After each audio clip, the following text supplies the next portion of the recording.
Good morning everyone. NCERT exemplar class 11 को इस समय हम लोग सॉल्व कर रहे हैं और इस समय जो यूनिट हमने कंसीडर किया है that is the plant physiology. और प्लांट फिजियोलॉजी का पहला चैप्टर हम कंप्लीट कर चुके हैं और उसी सीक्वेंस में ये नेक्स्ट चैप्टर है that is the mineral nutrition. तो आइए देखते हैं मिनरल न्यूट्रिशन को। इन्होंने पहला क्वेश्चन लिखा हुआ है कि which of the following role is not characteristic of an essential element, है ना। इनमें से इस कौन सा रोल जो का एसेंशियल एलिमेंट के लिए नहीं है। तो इन्होंने लिखा है पहला being a component of biomolecule, तो स्टेटमेंट बिल्कुल सही है। और नेक्स्ट लिख रहे हैं changing the chemistry of soil. तो एसेंशियल एलिमेंट कभी भी सॉइल की केमिस्ट्री को चेंज नहीं करता है, ये स्टेटमेंट गलत है। अगला देखते हैं being a structural component of energy related chemical compound, बिल्कुल सही है। एक्टिवेशन और इनहिबिशन ऑफ एंजाइम, तो ये स्टेटमेंट भी सही है। लेकिन इन्होंने जैसा लिखा है कि एसेंशियल एलिमेंट है तो केमिस्ट्री ऑफ सॉइल को चेंज कर देगा, ये स्टेटमेंट गलत है। नेक्स्ट क्वेश्चन लिख रहे हैं which of the following statement can be best explain in terms of critical concentration of an essential element, यानी क्रिटिकल कंसंट्रेशन के बारे में क्या स्टेटमेंट सही है। तो essential element concentration below which plant growth is retard, तो आप लोगों को ये पहला ही ऑप्शन सही है कि एक्चुअली क्रिटिकल कंसंट्रेशन है क्या, यानी वो कंसंट्रेशन जिससे नीचे जाने पर प्लांट की जो ग्रोथ है, जो नॉर्मल ग्रोथ है, वो रिटार्ड हो जाती है, हेम्पर्ड हो जाती है। तो उस कंसंट्रेशन को अपन क्रिटिकल कंसंट्रेशन कहते हैं। Now next question, deficiency symptoms of an element tends to appear first in young leaf. कह रहे हैं कि अगर किसी एलिमेंट की डेफिशिएंसी हो रही है तो सबसे पहले अगर वो यंग लीव्स में देखी जाती है, it indicate that element is relatively immobile. ये बात सही है कि एलिमेंट इमोबाइल है। विच of the following elemental deficiency would show such symptoms. तो आप लोग जानते हैं कि जो इमोबाइल एलिमेंट होते हैं actually they are the structural element होते हैं ना, जो प्लांट का स्ट्रक्चर बनाते हैं। तो स्ट्रक्चरल एलिमेंट इस कैटेगरी में आते हैं। तो आपके दिए हुए ऑप्शन में से आप देख पा रहे हैं कि सल्फर, है ना, सल्फर और कैल्शियम जैसे जो एलिमेंट हैं they are category of immobile, और ये कह सकते हैं in the category of structural element. तो इसीलिए आपका आंसर नंबर ए हो जाएगा। नाउ नेक्स्ट क्वेश्चन लिख रहे हैं which of the following symptoms is not due to manganese toxicity in plant. कह रहे हैं कि कौन सा सिम्टम्स मैग्नीज टॉक्सिसिटी की वजह से नहीं है। तो calcium translocation in suit apex is inhibited, तो ये बात बिल्कुल सही है कि अगर प्लांट में मैग्नीज की टॉक्सिसिटी हो जाती है तो कैल्शियम का ट्रांसलोकेशन रोक दिया जाता है, तो ये तो बिल्कुल सही है। आगे लिख रहा है deficiency of both iron and nitrogen is induced. तो आयरन और नाइट्रोजन से कोई लेना देना नहीं है, तो इस तरीके से आपका ऑप्शन बी हो जाएगा, deficiency of nitrogen and iron and nitrogen is induced, है ना।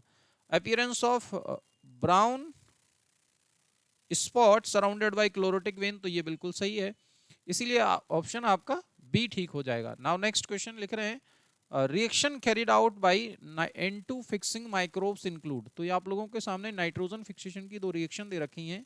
अमोनिया रिएक्ट विद O2 और ये आपका कन्वर्ट हो रहा है नाइट्राइट में, और ये नाइट्राइट की रिएक्शन ऑक्सीजन के साथ होकर के आपका बनना है नाइट्रेट, है ना, जो एसेंशियल है प्लांट के लिए।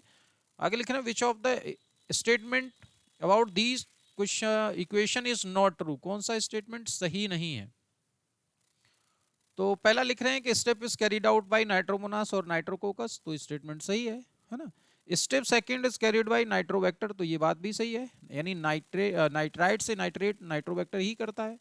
Both step first and second are called nitrification, ये बात भी सही है। Bacteria carrying out these steps are usually photo autotroph, नहीं ये स्टेटमेंट गलत हो जाएगा, फोटो नहीं, these are the chemo autotrophs होते हैं ये बैक्टीरिया, है ना। तो कीमो ऑटोट्रॉफ्स होने की वजह से स्टेटमेंट आपका डी जो का है इसके बारे में गलत हो जाएगा। और बात करते हैं नेक्स्ट क्वेश्चन की, with regard the biological nitrogen fixation by rhizobium in association with soybean which of the following statement does not hold true. इनमें से ट्रू कौन सा नहीं है। तो लिख रहे हैं कि नाइट्रोजनेज में require oxygen for its functioning, पहला ही स्टेटमेंट गलत है भैया। नाइट्रोजनेज कभी भी ऑक्सीजन की आवश्यकता नहीं होती है, नाइट्रोजनेज इवन देन आप लोग जानते हैं कि नाइट्रोजनेज तो ऑक्सीजन की प्रेजेंस में इनहिबिट हो जाता है, कार्य करना बंद कर देता है। आगे लिख रहे हैं nitrogenase is molybdenum iron protein, बिल्कुल सही है। Lag haemoglobin pink coloured pigment, बिल्कुल सही है। Nitrogenase help in convert N2 gas into 2 molecules of ammonia, ये बिल्कुल सही है।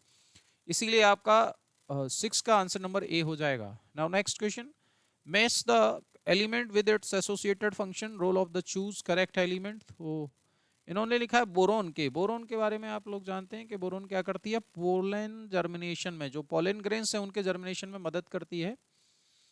और आपका मैग्नीज है तो स्प्लिटिंग ऑफ वाटर, ये हो जाएगा। और मोलिब्डेनम का काम क्या है, तो मोलिब्डेनम कंपोनेंट एक है जिंक, है ना, और आयरन। तो आयरन की जरूरत कहाँ, जिंक आपका ऑक्सीजन सिंथेसिस में इन्वॉल्व होता है ना, ऑक्सीजन बनाने में इसकी जरूरत है। और आयरन फेरिडॉक्सिन का कंपोनेंट है। तो इस तरीके से कंपोनेंट ऑफ नाइट्रोजनेज है। अभी देखा आपने आयरन जो का है, आयरन और मोलिब्डेनम ये नाइट्रोजनेज ही है।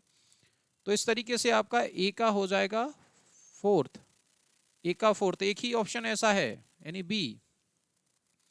Now next question, plant can be grown in, tick the incorrect. कह रहा है कि प्लांट को कहां कहां ग्रो किया जा सकता है, incorrect statement. Soil with essential nutrient, बिल्कुल सॉइल में ग्रो किया जा सकता है एसेंशियल एलिमेंट अगर है तो। वाटर विद एसेंशियल एलिमेंट, बिल्कुल ग्रो किया जा सकता है। इसी टेक्निक को आप लोग जानते हैं, इसी प्रोसेस को हाइड्रोपोनिक्स भी बोलते हैं, है ना।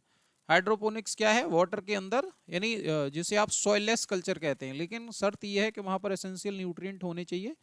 अगला लिखा है आइदर वाटर और सॉइल विद एसेंशियल, बिल्कुल सही है। तो ये भी वाटर और सॉइल विदाउट एसेंशियल, नहीं भाई ये पॉसिबल नहीं है, एसेंशियल एलिमेंट अगर नहीं होंगे तो प्लांट की ग्रोथ पॉसिबल नहीं है। नाउ नेक्स्ट, तो आपका इस तरीके से ये चैप्टर भी कंप्लीट हो गया है, मिनरल न्यूट्रिशन। और ये एक अच्छा चैप्टर है। अगर आपको किसी क्वेश्चन में कोई डाउट है, अगर आपकी कोई क्वेरी है तो प्लीज़ कमेंट करके अपना डाउट क्लियर कर लें। Thank you all of you.